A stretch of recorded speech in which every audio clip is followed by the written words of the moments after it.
So hello everyone, this is Sneha. So today is lecture number 10 of our organon series. In this lecture we will discussing about the vital force. Vital force हमारा aphorism 9 से लेकर 18 तक explain करा गया है हमारी Organon of medicine की book में। तो चलिए देखते हैं वो अफोरिज्म 9 को। अफोरिज्म 9 में है vital force. Spiritual vital force. Vital force कैसा है कि स्पिरिचुअल है। The reason gifted mind can freely employ this living healthy instrument for the higher purpose of existence. Vital force in health के लिए harmonious है, equilibrium है and service to humanity. Next हम देखते हैं aphorism 10. अफोरिज्म 10 में absence of vital force in death. Death में हमारा क्या होता है, वाइटल फोर्स ही नहीं रहता है, absent होता है। तो डेथ में क्या होगा, no vital energy, no sensation, no function, no self preservation. Vital force absent होता है इन डेथ में, तो इसीलिए बॉडी डिके हो जाती है। वाइटल एनर्जी का मतलब क्या होता है, all sensation and functions animates the material organisms in health and in disease.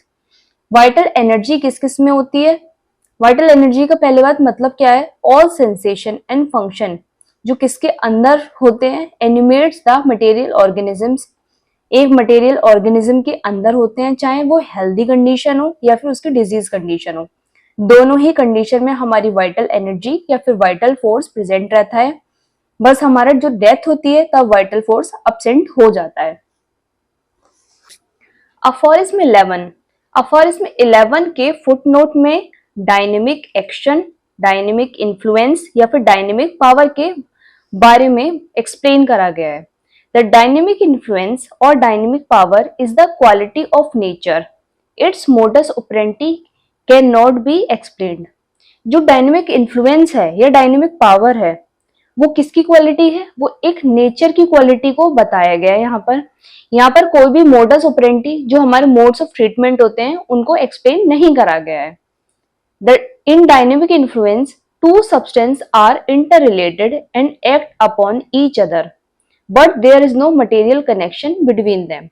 इसका क्या मतलब हुआ कि डायनेमिक इन्फ्लुएंस के अंदर एक दो सब्सटेंस हैं जो इंटररिलेट करते हैं और एक दूसरे से एक्ट करते हैं, लेकिन उनका कोई भी मटेरियल कनेक्शन उन दोनों के बीच में नहीं है। फिर भी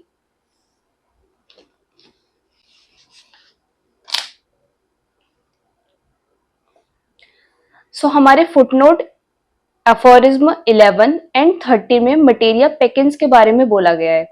व्हाट इज मटेरिया पेकिंस, चलिए देखते हैं। Materia peccans means material cause of disease. Materia peccans का लैटिन वर्ड हार्मफुल मैटर या मॉर्बिफिक मैटर होता है। Allopaths believe that the cause of disease is hidden somewhere inside the body in a substantial material form.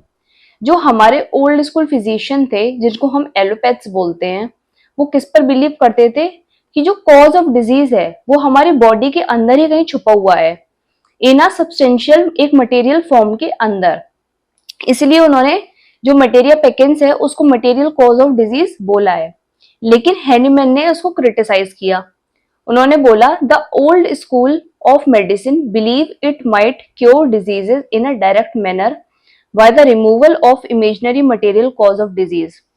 Hahnemann ने ये criticise किया कि जो old school of medicine है वो किस पर बिलीव करती है कि जो क्योर होती है डिजीज एक डायरेक्ट मैनर में, कैसे रिमूव करके, एक जो भी इमेजिनरी जो उन्होंने अपने दिमाग में सोच लिया है, एक इमेजिन कर लिया है, अगर उस मटेरियल कॉज ऑफ डिजीज को उन्होंने रिमूव कर दिया तो वो सोचते हैं कि डिजीज को क्योर कर लेंगे। So materia peccans is only the belief of old school. Materia peccans homeopathy के लिए नहीं है, ये सिर्फ जो ओल्ड स्कूल होम्योपैथ्स थे, वो एलोपैथ्स थे, वही बिलीव करते थे। होम्योपैथी इसको बिल्कुल भी नहीं मानती है। And it can not be called as the cause of disease, और इसको हम जो होम्योपैथ्स हैं वो इसको बिल्कुल भी कॉज ऑफ डिजीज नहीं मानते हैं, वो लोग मानते थे। इन द अफोरिज्म 12 हम क्योर के बारे में पढ़ते हैं। morbidly deranged vital force produces morbid phenomena। मतलब मॉर्बिडली जो हमारा डिरेंज हो गया वाइटल फोर्स, वो किस वजह से, वो क्या प्रोड्यूस करता है, एक मॉर्बिड फिनोमिना को प्रोड्यूस करता है। It's outcome of internal derangement of this internal dynamics. इसका जो आउटकम आ रहा है, जो भी मॉर्बिड फिनोमिना है हमारे, उनका आउटकम क्या है, इंटरनल डिरेंजमेंट हो रहा है। Morbid alterations that differ from healthy vital operation. जो भी मॉर्बिड अल्टरेशन हो रही हैं वो किससे अलग हैं, जो हेल्दी वाइटल ऑपरेशंस हैं हमारे, जो भी सेंसेशन फंक्शंस हैं हमारे वाइटल, उनसे अलग हैं। सो क्योर का मतलब क्या होता है, restoration of the integrity of vital operations. मतलब रिस्टोर करना हमारे जो भी वाइटल ऑपरेशंस हैं उनको, उसका मीन्स हमारा क्योर होता है। मॉर्बिड फिनोमेना हमने किसको बोला गया है, मॉर्बिड फिनोमेना हमने डिजीज को बोला गया है। Expresses through perceptible science and symptoms, cure is removal of symptom. उन्होंने क्या बोला है कि क्योर क्या है, रिमूवल है सिम्टम का। अगर आप सिम्टम्स को रिमूव कर देंगे सो क्योर आपका हो जाएगा। अफोरिज्म 13 में वही मटेरिया पेकेंस को ही एक्सप्लेन करा गया है, मैंने कल के लेक्चर में एक्सप्लेन करा होगा, आपने अगर वो वीडियो नहीं देखी है तो वहां पर जाकर देख लीजिए आप। नेक्स्ट हम देखते हैं अफोरिज्म 14। अफोरिज्म 14 में क्यूरेबल इंडिकेशंस बताया गया है। Curable indications of disease are the symptoms of the disease। Curable indications कौन है डिजीज की, वो symptoms हैं डिजीज के। are the symptoms which physician perceive through senses। मतलब curable indication of disease के वो symptom है उस डिजीज के, जिन symptoms को हमारा जो फिजिशियन है वो अपने सेंसेस से परसीव करता है, उसको ऑब्जर्व करता है, देखता है, समझता है। नेक्स्ट हम देखते हैं अपना अफोरिज्म 15। अफोरिज्म 15 में क्या बोला गया है, symptoms are mirror of disease. Symptoms क्या है, मिरर ऑफ डिजीज है। Organism is material instrument of life. हमारा ऑर्गेनिज्म एक मटेरियल इंस्ट्रूमेंट है लाइफ का। It is animated by vital force और एनर्जी, जिसके अंदर हमारा वाइटल फोर्स और एनर्जी है। Vital force is not cognizable by the organisms. एक वाइटल फोर्स को कॉग्नाइज भी नहीं कर सकते हैं ऑर्गेनिज्म के द्वारा। तो वाइटल एनर्जी और बॉडी इज अ यूनिट, मिलकर क्या बना लेती है, एक यूनिटी। मतलब कॉन्स्टिट्यूट क्या कर लेती है, एक यूनिटी मिलकर काम करती है और हमारे सिम्टम्स हैं, डिजीज है, उसको उससे लड़ती है। In the aphorism 16 explains the health. Health क्या होता है, हार्मोनियस फंक्शनिंग होती है ऑफ वाइटल फोर्स की, एकदम नॉर्मली फंक्शनिंग होती है हमारे वाइटल फोर्स की। Equilibrium is maintained between the functioning of various organs. एकदम इक्विलिब्रियम स्मूथली चलता रहता है, मेंटेन रहता है, किसके बीच में, जो भी फंक्शनिंग हो रही है हमारे वेरियस ऑर्गन्स की उसमें। And person at ease, person को एकदम रिलीफ, कंफर्ट, ईज रहता है। In the aphorism 7 removal of totality is removal of disease. हमारा 17 अफोरिज्म क्या बोलता है कि अगर आपने टोटलिटी रिमूव कर दी तो समझिए कि डिजीज भी रिमूव हो चुकी है। सो इसका अफोरिज्म 17 का फुटनोट के अंदर मोरल रेमेडी के बारे में बताया गया है। So what is moral remedy, क्या होता है, it is a well known and accepted instance that when a suffering person compare his suffering with another person who has similar but more suffering than him, he gets a sign of relief। इसका मतलब क्या हुआ, एक example से इन्होंने समझाया है कि मानिए एक पर्सन है जो बीमार है, लेकिन जब वो एक दूसरे बीमार पर्सन को देखता है जिसकी सफरिंग उससे ज्यादा है, तो उसको अपनी सफरिंग थोड़ी कम लगती है और उसको रिलीफ लगता है कि चलो इस इंसान की जो सफरिंग मुझसे ज्यादा है, ज्यादा परेशान है, वो ज्यादा बीमार है, मेरी तो फिर भी उससे कम है, तो उसको ये चीज थोड़ा रिलीफ मिलती है। This happens because of simple logical analysis that his condition is far better than the other person। इसका मतलब वही है जो मैंने अभी बताया। This relief which he gets in comparison with other person can be called as the moral remedy।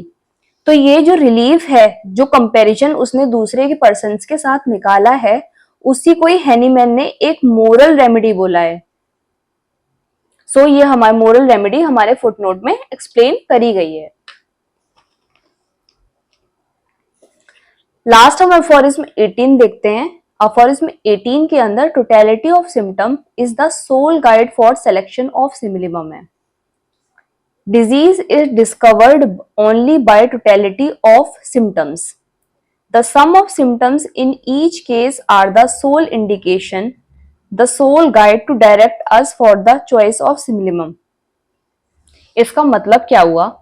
हमारे aphorism 18 में हैनीमैन ने ये एक्सप्लेन करा है कि जो टोटलिटी है पूरा सिम्टम का, वही हमारा सोल गाइड है और उससे हम सेलेक्ट कर पाते हैं एक बेस्ट, एक सिमिलिमम रेमेडी को बहुत अच्छे से चूज कर पाते हैं, क्योंकि जो टोटलिटी ऑफ सिम्टम्स हैं वही हमारा कॉज ऑफ डिजीज होता है, और अगर हम उसको ही रिमूव कर लेंगे और तो हमारी डिजीज भी रिमूव हो जाती है।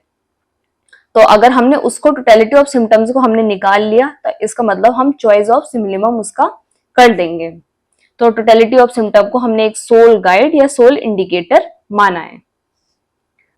So that's all for today's lecture guys. अगर आपको ये वीडियो पसंद आई है तो प्लीज सब्सक्राइब करना मेरे चैनल को, एंड आपको इस लेक्चर के नोट्स एंड पीडीएफ वगैरह चाहिए तो मैंने अपने टेलीग्राम चैनल का लिंक डिस्क्रिप्शन में पिन कर दिया है, वहां से जाकर आप लोग देख लीजिए। सो गाइस, तब तक के लिए goodbye. Thank you so much for watching this video.